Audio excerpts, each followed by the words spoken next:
তোমাদের আরও একটি নতুন ভিডিওতে স্বাগত জানাই। আজ এসেছি খড়দহের সেরা অষ্টধাতুর দুর্গা মন্দিরে। মন্দিরটি তোমাদের ঘুরিয়ে দেখাবো, কীভাবে আসবে, মন্দিরটি কখন খোলা থাকে, কখন বন্ধ থাকে, সমস্ত কিছু তথ্য আমার এই ভিডিওতে পেয়ে যাবে। ভিডিওটি স্কিপ না করে প্রথম থেকে শেষ অবধি দেখবে। খড়দহের দুর্গাধাম একটি অত্যন্ত জনপ্রিয় মন্দির, যা 2021 সালে নবনির্মিত হয়েছে।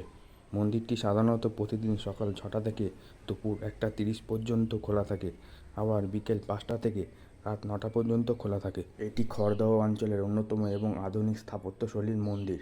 এই মন্দিরের সবচেয়ে বড় আকর্ষণ হলো মা দুর্গার পিতল ও অষ্টধাতুর তৈরি প্রতিমা। এই মন্দিরে সারা বছরই মার দর্শন পাওয়া যায়। চলো বন্ধুরা, এবার মূল মন্দিরের ভিতরে প্রবেশ করা যাক। মন্দিরের ভিতরে প্রবেশ করা মাত্রই মন শান্তিতে পুরো ভরে গেল। মূল মন্দিরের ভিতরে মা দুর্গার পাশাপাশি মহাদেব বা শিবের উপস্থিতি লক্ষ্য করা যায়। দেখতে থাকো, সঙ্গে থাকো। ঠিক মহাদেবের পাশেই আছে নন্দী মহারাজ।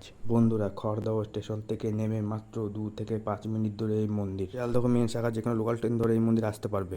এখন খড়দহের অপূর্ব সুন্দর দুর্গা মাকে দর্শন করছো তোমরা। বিশেষ তিথি ও দুর্গা পুজোর দিনগুলোতে এখানে বিশেষ আরতি ও অঞ্জলির ব্যবস্থা থাকে। স্থায়ী মন্দির হওয়ায় নিত্য পূজার পাশাপাশি ভক্তরা যে কোনো দিন এসে পুজো দিতে পারবে। মা দুর্গার এখানে সপরিবারে বিরাজমান। আমার বাঁ দিকে আছে লক্ষ্মী গণেশ এবং ডান দিকে আছে দেবী সরস্বতী এবং কার্তিক। গাছগাছালিতে ভরা এই মন্দির। এই মন্দিরে শরৎকালে প্রচলিত আরাধনার পাশাপাশি বাসন্তী পুজোরও আয়োজন করা হয়। সেই দিন প্রচুর ভক্তের ভিড় এই মন্দিরে দেখা যায়। অনেক দূর থেকে ভক্তরা এই মন্দিরে আসে। এক কথায় অসাধারণ সুন্দর মায়ের মূর্তি। মন্দিরের ভিতরের কারুকার্য খুবই সুন্দর।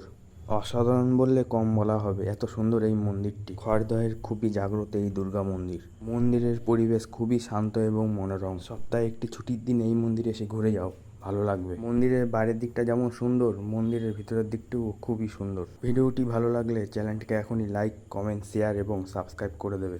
ভালো থাকবে, সুস্থ থাকবে, দেখা হবে পরের ভিডিওতে।